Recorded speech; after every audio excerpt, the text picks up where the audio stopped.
एक बार महर्षि अष्टावक्र महर्षि बद्दान्य की कन्या के रूप पर मोहित हो गए। उन्होंने उसके पिता के पास जाकर उस कन्या के साथ विवाह करने की इच्छा प्रकट की। तब महर्षि बद्दान्य ने मुस्कुराते हुए अष्टावक्र से कहा, पुत्र, मैं अवश्य तुम्हारी इच्छा पूरी करूँगा और तुम्हारे साथ ही अपनी कन्या का पाणी ग्रहण करूँगा। लेकिन इसके लिए तुम्हें मेरी एक आज्ञा माननी पड़ेगी। अष्टावक्र ने कौतूहल से पूछा, वह क्या है महर्षि? महर्षि बद्दान्य ने कहा, तुम्हें उत्तर दिशा में जाना होगा। अलकापुरी और हिमालय पर्वत के आगे जाने पर तुम्हें कैलाश पर्वत मिलेगा। वहाँ महादेव जी अनेक सिद्धि, चरणभूत पिशाच गणों के साथ विचरण करते हैं। उस स्थान के पूरब और उत्तर की दिशा और 6 ऋतुएं काल रात्रि देवता और मनुष्य आदि महादेव जी की उपासना किया करते हैं। इस स्थान को लांघने के बाद तुम्हें मेघ के समान एक नीला वन मिलेगा। उस स्थान पर एक वृद्धा तपस्विनी रहती है। तुम उसके दर्शन कर लौट आना। मैं उसी क्षण अपनी पुत्री का विवाह तुम्हारे साथ कर दूंगा। अष्टावक्र ने महर्षि बद्दान्य की बात स्वीकार कर ली और यात्रा के लिए चल पड़े। पहले तो वे हिमालय पर्वत पर पहुँचे और वहाँ धर्मदायिनी बाहुदा नदी के पवित्र जल में स्नान और देवताओं का तर्पण करके उसी पवित्र स्थान पर कुशासन बिछाकर विश्राम करने लगे और वहीं रात भर सुखपूर्वक सोए।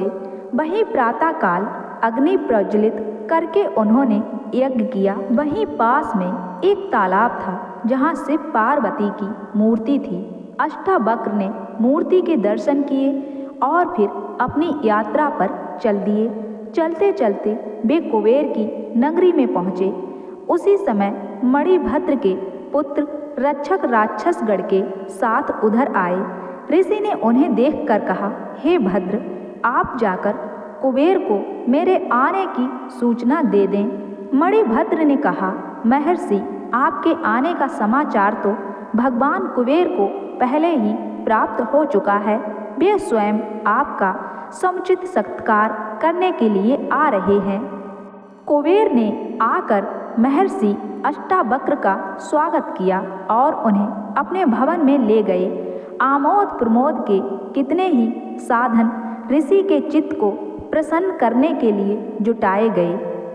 गंधर्वों ने मधुर कंठ से गीत गाए, अप्सराएं नाचीं और चारों ओर तरह तरह के बांधों की धुनी से पूरा प्रसाद मस्ती से भर गया। तपस्वी अष्टावक्र इसी तरह के आमोद प्रमोद से घिरे हुए 1 वर्ष तक कुबेर के यहाँ रुके रहे। फिर उन्हें महर्षि बद्दान्य की आज्ञा की याद आई और उन्होंने कुबेर से चलने की आज्ञा मांगी। कुबेर ने और ठहरने का ऋषि से काफ़ी आग्रह किया, लेकिन अष्टावक्र अपनी यात्रा पर चल पड़े। वे कैलाश, मंदर और सुमेरु आदि अनेक पर्वतों को लांघकर किरात रूपी महादेव के स्थान की प्रदक्षिणा करके उत्तर दिशा की ओर चल पड़े। कुछ ही आगे जाने पर एक सुंदर वन उन्हें दिखाई दिया। उस वन में एक दिव्य आश्रम था। उस आश्रम के पास अनेक रत्नों से विभूषित पर्वत, सुंदर तालाब और तरह तरह के सुंदर पदार्थ थे।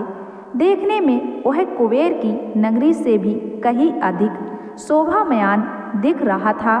वहीं अनेक प्रकार के सोने और मणियों के पर्वत दिखाई देते थे, जिन पर सोने के विमान रखे हुए थे। मंदार के फूलों से अलंकृत मंदाकिनी कल कल निनाद करती हुई बह रही थी। चारों ओर मणियों की जगमगाहट से उस दिव्य वन की कल्पना श्री से ऊंची उठ जाती थी, लेकिन उसकी समता कहीं भी मस्तिष्क खोज नहीं पाता था। अष्टावक्र यह देखकर आश्चर्यचकित से खड़े थे। वे सोच रहे थे कि यहीं ठहरकर आनंद से विचरण करना चाहिए। इससे अधिक सुख और ऐश्वर्य कहाँ मिल सकता है। अब वे अपने लिए एक उपयुक्त स्थान ढूंढने लगे। और बढ़कर उन्होंने देखा कि यह तो एक पूरा नगर है। इस नगर के द्वार पर जाकर उन्होंने पुकार कर कहा, मैं अतिथि हूँ, इस नगर के प्राणी मेरा उचित स्वागत करें। उसी समय द्वार से 7 परम सुंदरी कन्याएं अतिथि के स्वागत के लिए निकल आईं। वे कन्याएं इतनी अधिक सुंदर थीं कि उन्हें देखकर अष्टावक्र ठगे से खड़े हो गए। जिसकी तरफ आंख उठाकर देखते उसे देखते ही रह जाते। इस तरह कुछ देर तक कामदेव ने ऋषि के अंतर में कोलाहल सा मचा दिया। वे काम वेश में आकर उन सुंदरियों की ओर देखने लगे, लेकिन फिर उन्होंने अपने तपोबल से अपने मन को बस में कर लिया। उन सुंदरियों ने कहा, आइए भगवान पधारिए, हम आपका स्वागत करती हैं। महर्षि एक भव्य प्रसाद के अंदर चले गए। वहाँ उन्हें सामने ही एक वृद्धा बैठी मिली। वह स्वच्छ वस्त्र पहने थी और उसके शरीर पर अनेक तरह के आभूषण थे। महर्षि को देखते ही वह वृद्धा उठकर खड़ी हो गई और उनका समुचित स्वागत करके बैठ गई। महर्षि भी वहीं पास में बैठ गए। उन्होंने उन सुंदरी कन्याओं की तरफ बढ़कर कहा, हे कन्याओं, तुमसे जो बुद्धिमती और धैर्यवती हो वही यहाँ रहे, बाकी सब यहाँ से चली जाएं। एक को छोड़कर सभी कन्याएं वहाँ से चली गईं। वृद्धा वहीं बैठी रही। रात होने पर महर्षि के लिए एक स्वच्छ शैया की व्यवस्था कर दी गई। जब महर्षि सोने लगे तो उन्होंने उस वृद्धा से भी जाकर अपनी शैया पर सोने के लिए कहा।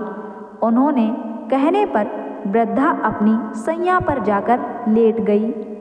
रात्रि का एक ही पहर बीता होगा कि वृद्धा जाड़े का बहाना बनाती हुई कांपती हुई महर्षि की शैया पर आ लेटी।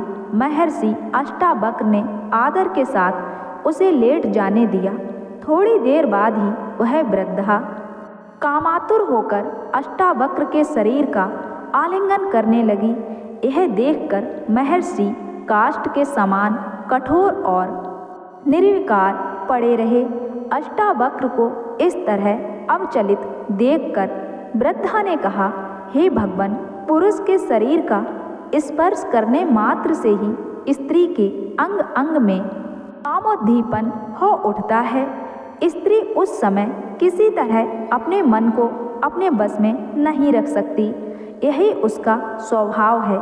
इसलिए आपके शरीर से स्पर्श के कारण मैं काम पीड़ा में जल रही हूँ। आप मेरे साथ रमण करके मेरी इच्छा को पूर्ण कीजिए। हे ऋषि, मैं जीवन भर आपकी कृतज्ञ रहूँगी। यही आपकी तपस्या का अभीष्ट फल है। मेरी यह सारी संपत्ति आपकी ही है। आप यहीं मेरे पास रहिए। देखिए, हम यहाँ लौकिक और अलौकिक अनेक प्रकार के सुख भोगेंगे। हे नाथ, अब इस तरह मेरा तिरस्कार ना कीजिए, क्योंकि इससे मेरी आत्मा को बड़ा कष्ट पहुँचेगा। पुरुष सत्संग से बढ़कर स्त्रियों के लिए श्रेष्ठ सुख नहीं है। काम से पीड़ित होकर स्त्रियां स्वेच्छाचारिणी हो जाती हैं। उस समय तपी हुई बालू पर या कठोर शीत में विचरण करने से भी उनको तनिक भी कष्ट नहीं होता है। आप किसी भी तरह मेरी कामना को तृप्त कीजिए। वृद्धा की प्रार्थना सुनकर अष्टावक्र बोले, हे देवी, मैं एक तपस्वी हूँ और बचपन से अभी तक पूर्ण रूप से ब्रह्मचारी रहा हूँ। किसी भी स्त्री का शरीर मैंने स्पर्श नहीं किया। धर्मशास्त्र में व्यभिचार की बड़ी निंदा की गई है, इसलिए किसी तरह का पाप करते हुए डरता हूँ। मेरा उद्देश्य तो विधि पूर्वक विवाह करके पुत्र उत्पन्न करना है और उसी हेतु मैं अपनी स्त्री के साथ आलिंगन करूँगा। इसके अतिरिक्त पराई स्त्री से विषय भोग करना पाप है। यह सुनकर वृद्धा ने कहा, हे महर्षि, यह तो आप जानते ही हैं कि स्त्रियां स्वभाव से ही कामातुर होती हैं। उनको पुरुष का संसर्ग देवताओं की आराधना से भी कहीं अधिक प्रिय और सुखकर होता है। तुम पतिव्रता की बातें करते हो, तो हे स्वामी, सच तो यह है कि हजारों स्त्रियों में कहीं एक पतिव्रता स्त्री दिखाई पड़ती है और सती तो लाखों में एक होती है। जब स्त्रियों का कामोन्नन चढ़ जाता है तो वे इसके सामने अपनी काम वासना की तृप्ति के उपाय सोचा करती हैं। यहाँ तक कि कुछ भी करके वे अपनी इच्छा पूरी करके ही मानती हैं। हे भगवान, काम के बस होकर ही स्त्री उल्टा हो जाती है। वृद्धा की बात सुनकर अष्टावक्र मन ही मन घबरा रहे थे, लेकिन फिर भी अपने को दृढ़ रखकर उन्होंने अवचलित भाव से उत्तर दिया, हे देवी, मनुष्य जिस विषय का स्वाद जानता है उसी के लिए उसकी तीव्र इच्छा होती है।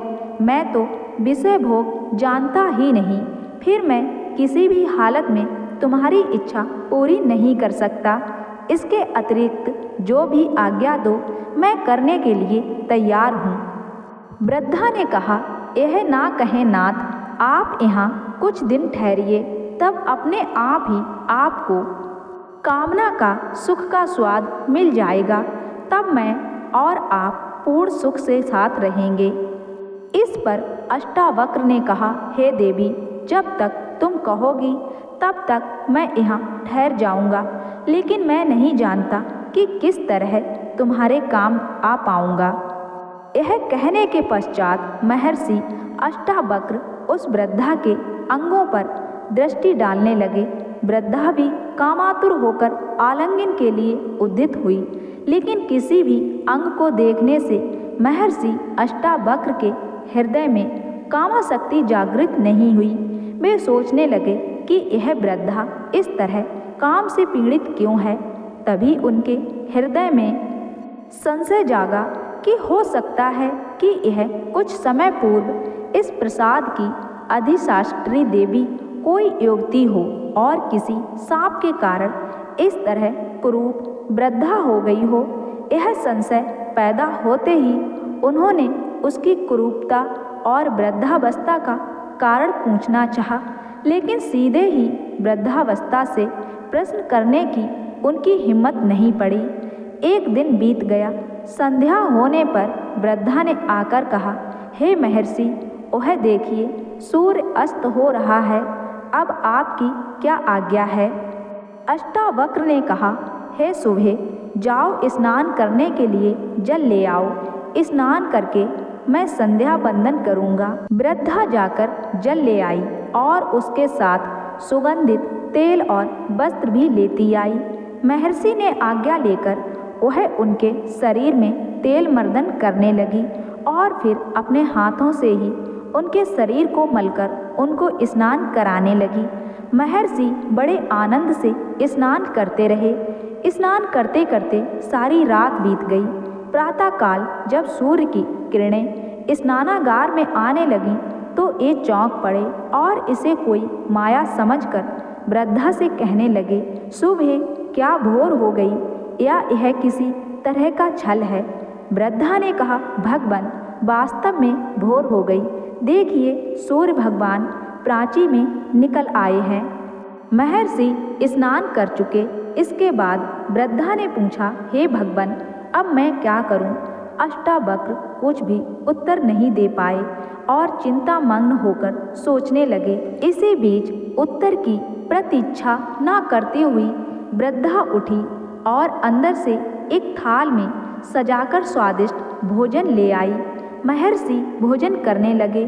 फिर भोजन करते करते उन्हें पूरा दिन बीत गया। रात्रि आई। वृद्धा ने अलग अलग पलंग बिछा दिए। महर्षि जाकर अपने पलंग पर लेट गए और कुछ देर बाद उनकी नींद आ गई। आधी रात्रि के समय वृद्धा फिर काम वासना की इच्छा रखती हुई उनके पलंग पर आ गई। महर्षि सहसा जागकर कहने लगे, हे देवी, तुम व्यर्थ प्रयत्न ना करो, पर स्त्री के साथ आलिंगन के लिए मेरा हृदय गवाही नहीं देता। यह कार्य मुझे धर्म विरुद्ध लगता है, इसलिए इसे त्याज्य समझकर मैं इससे कदापि प्रवृत्ति नहीं होऊंगा। इस पर वृद्धा कहने लगी, हे भगवान, आपकी शंका निर्मूल है। मैं स्वाधीन स्त्री हूँ। माता पिता या पति किसी का भी मेरे ऊपर अधिकार नहीं है। मेरे साथ आलिंगन करने से आपको पर स्त्री गमन का दोष क्यों लगेगा? अष्टावक्र वृद्धा के तर्क के सामने परास्त होने लगे। तब समझा, उन्होंने याद आया और उन्होंने पूर्ण दृढ़ता के साथ कहा, हे देवी, तुम्हारा यह कहना कि तुम स्वाधीन हो निराधार हो। प्रजापति ने कहा कि स्त्री जाति कभी स्वाधीन नहीं हो सकती। वृद्धा ने कौतूहल में पूछा, क्यों? अष्टावक्र ने कहा, हे शुभे, प्रजापति ने कहा है कि लोक में कोई भी स्त्री स्वाधीन नहीं है। बाल्यावस्था में पिता, यौवनावस्था में पति और वृद्धावस्था में पुत्र स्त्रियों की रक्षा करते हैं, इसलिए वे इन्हीं के अधीन रहती हैं। फिर बताओ, तुम किस प्रकार स्वतंत्र हो? अष्टावक्र के तर्क के साथ किसी तरह न उलझते हुए वृद्धा ने दूसरा पैंतरा लेकर कहना प्रारंभ किया, हे देव, मैं इस समय काम से पीड़ित हूँ और आपके साथ आलिंगन की कामना करती हूँ। कामातुर स्त्री की इच्छा को यदि पुरुष पूर्ण नहीं करता है तो उसे पाप लगता है। वृद्धा के इतना कह देने पर भी अष्टावक्र अडिग रहे और उसी दृढ़ता के साथ कहने लगे, हे शुभे, साधारणतया मनुष्य काम क्रोध आदि दोषों के वशीभूत होकर इस संसार में कितने ही जघन्य पाप करता है, लेकिन मैंने कठोर संयम से अपने मन को अपने बस में कर लिया है। तुम किसी भी तरह उसको विचलित नहीं कर पाओगी, इसलिए तुम्हारा इस तरह आग्रह करना व्यर्थ है। जाओ, अपने पलंग पर चली जाओ। अब तो वृद्धा को गहरा धक्का लगा, लेकिन फिर भी उसने धैर्य नहीं छोड़ा और फिर वह आशा लेकर अष्टावक्र से बोली, हे महर्षि, यदि आप मुझे पराई स्त्री समझते हैं और इसी कारण पाप समझकर आलिंगन करते हुए डरते हैं, तो मुझे अपनी स्त्री बना लीजिए। मैं इसके लिए सहर्ष तैयार हूँ। आप विश्वास रखिए, मैं अभी तक कुंवारी हूँ। इससे आपको किसी तरह का पाप नहीं लगेगा और मेरी काम पीड़ा भी शांत हो जाएगी। अब तो अष्टावक्र एक अजीब पसोपेश में पड़ गए। उन्हें कोई उत्तर नहीं सूझा। चिंता के भार से उन्होंने अपना सिर नीचे झुका लिया। कुछ ही क्षणों बाद जब उन्होंने कुछ कहने के लिए अपना मुंह ऊपर उठाया और उनकी दृष्टि उस स्त्री पर पड़ी, तो महान आश्चर्य के कारण वे सहसा हिल उठे। वह वृद्धा अब एक 16 वर्ष की अत्यंत सुंदरी कन्या का रूप धारण करके सामने बैठी मुस्कुरा रही थी। अष्टावक्र ने अधीर होकर पूछा, हे देवी, यह तुम्हारा कैसा रूप है? मेरी समझ में कुछ भी नहीं आ रहा है कि तुम कौन हो। तुम्हारा रूप देखकर तो अब मेरे रोम रोम में एक मादकता भर गई है और मेरे अंदर कामोद्दीपन हो उठा है।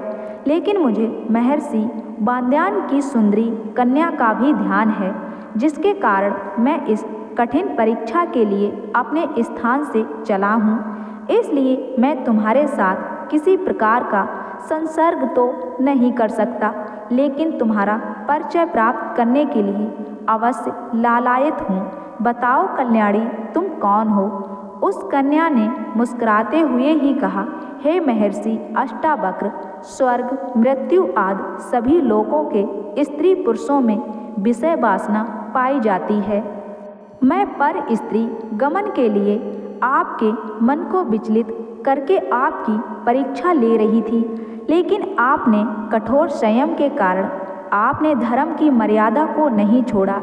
इसलिए मेरा विश्वास है कि जीवन में आप कभी किसी प्रकार का कष्ट नहीं भोगेंगे। मैं उत्तर दिशा हूँ। स्त्रियों के चपल स्वभाव का प्रदर्शन करने के लिए ही मैंने यह वृद्धा का रूप रखा था। इससे आप यह ज्ञान लीजिए भगवान कि इस संसार में वृद्धावस्था को प्राप्त स्त्री पुरुषों को भी काम सताता है। मुझे प्रसन्नता है कि आपने स्त्री की कितनी भी चंचलता देखकर अपने ब्रह्मचर्य व्रत को नहीं छोड़ा। इसलिए ब्रह्मा और इंद्र आदि देवता आप पर अत्यंत प्रसन्न हैं। जिस काम के लिए महात्मा वाद्यायन ने आपको यहाँ भेजा है वह अवश्य पूरा होगा। महर्षि की कन्या से आपका विवाह अवश्य होगा और वह कन्या पुत्रवती भी होगी। अष्टावक्र यह सुनकर अत्यंत प्रसन्न हुए और उस देवी से चलने की आज्ञा मांगने लगे। उत्तर दिशा ने आदर के साथ अष्टावक्र को विदा कर दिया। जब वे लौटकर महर्षि वाद्यायन के पास आए तो उन्होंने उनसे उनकी यात्रा का सारा वृत्तांत पूछा और फिर अपने मन में पूर्णतः संतुष्ट होते हुए अपनी कन्या का पाणी ग्रहण उनके साथ कर दिया।